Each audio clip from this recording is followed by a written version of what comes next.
નમસ્કાર, અમારી news channel news for કાઠિયાવાડને લાઈક કરો, શેર કરો અને સબસ્ક્રાઇબ કરો. News for Kathiawad. નમસ્કાર.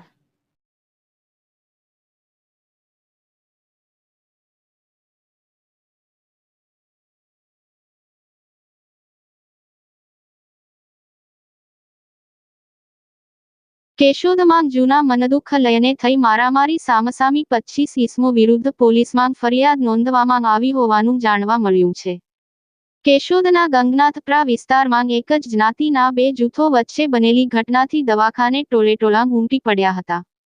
કેશોદના ગંગનાથપરા આવેલ કોળી સમાજ પાસે ગત રાત્રિના સમયે જૂના મનદુખ લઈને રસ્તે ચાલવાના મામલે અચાનક મામલો બીચકતા તલવાર, દાતરડું, પાઇપ જેવા હથિયારો સાથે મારામારીની ઘટના બનતાં સરકારી દવાખાને લોહીલુહાણ હાલતમાં ઈજાગ્રસ્ત લોકોને ખસેડવામાં આવ્યા હતા અને કેશોદ પોલીસે બંને જૂથના લોકોની સામસામે 25 જેટલા ઇસમો વિરુદ્ધ ફરિયાદ નોંધી ધોરણસરની કાર્યવાહી હાથ ધરી હોવાનું જાણવા મળ્યું છે.